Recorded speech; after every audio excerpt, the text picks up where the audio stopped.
My Lords, I was privileged to be a member of the Finance Bill Subcommittee under the excellent chairmanship of Lord McGregor of Fulham Market, and it's good to have the opportunity this evening to debate a number of those issues and put them into a wider context. I want to look first of all at corporation tax. One aspect examined by the committee was a roadmap for corporation tax, and there has been a focus on whether this would make the UK economy more or less competitive.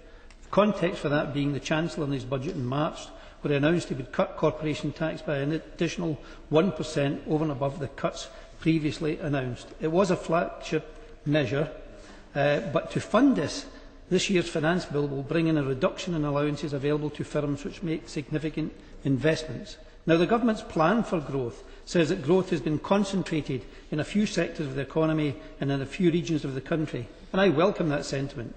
And a specific aim of the plan is to encourage investment and exports as a route to a more balanced economy. But, my Lords, this change to corporation tax would appear to run contrary to that aim.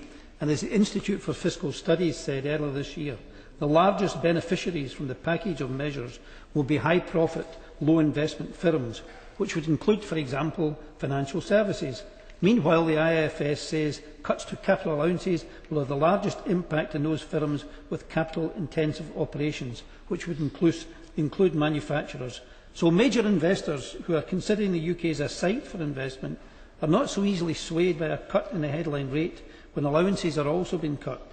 And this change, I would suggest, could drive investment away from the United Kingdom and help the economy to become more focused on the financial sector by raising the effective tax rate for manufacturers.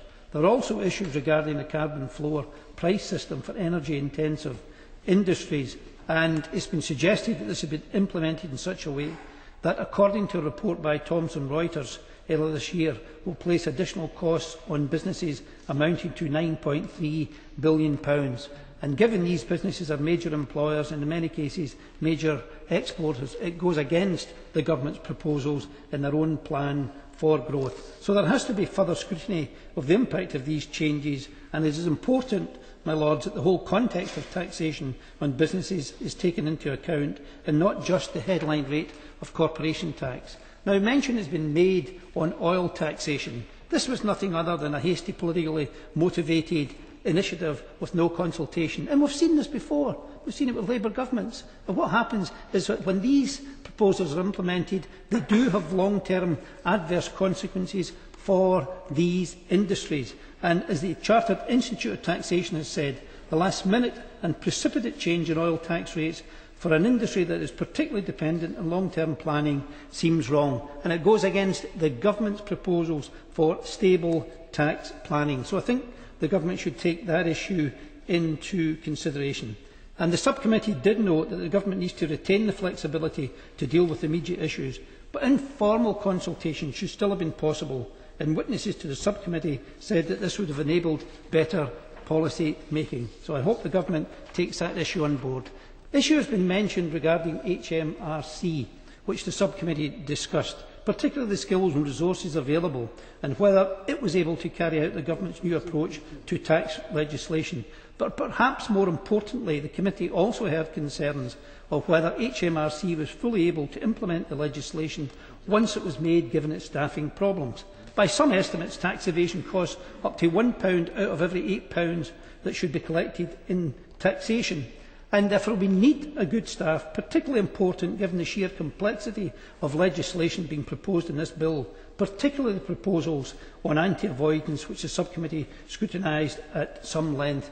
Now, I welcome the £900 million the Government has pledged to invest in HMRC to tackle tax evasion. The principle behind this is right. Investing more in HMRC staff will save the taxpayer money by helping to close the tax gap. But I am concerned that it is insufficient, particularly at a time when cuts have been made to HMRC's budget and when HMRC is still attempting to absorb the loss of over 20,000 staff since 2004 and when tax legislation is becoming more complex. The Finance Bill Subcommittee heard in its evidence sessions one tax specialist said a lot of very skilled people have left HMRC, morale is very low, and that people are given work that they are not being trained properly to do. So there is a short-term and a long-term problem here for the government. I've raised this issue before in another place when I was chairman of the Treasury Committee, and we said then, even 6 years after the merger of Inland Revenue and HM Customs took place, that the merger had a knock-on effect on performance, and we were deeply concerned about employee engagement at HMRC.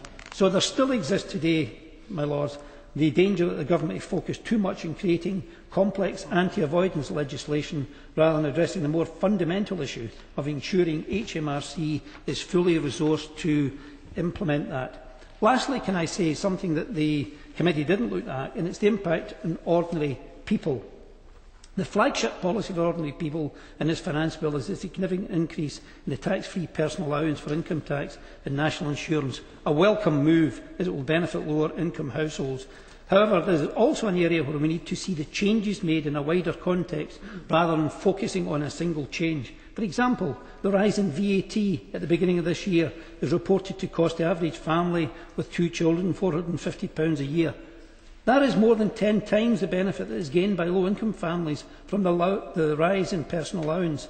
And that rise in VAT also added nearly 3 pence to the cost of a litre of fuel, or nearly 3 times the amount of reduction in fuel duty that the government brings with this bill. So there is a need here to ensure that we take the full context of tax changes into account, and I hope the government will realise that. My Lords, looking to the future, there are inauspicious signals. Next winter, the Chancellor can't blame the snow. The cuts are coming, and the pressure on wages will not abate until 2015, and that's the Governor of the Bank of England talking when he appears before the Treasury Committee in another place. So I suggest to the Government that they need to be cautious, and I would leave them with this important message given these cuts. Economic prosperity is built on a platform of social stability. If the Government forget that rule, then they're going to get themselves into more problem. Let's hope they heed it.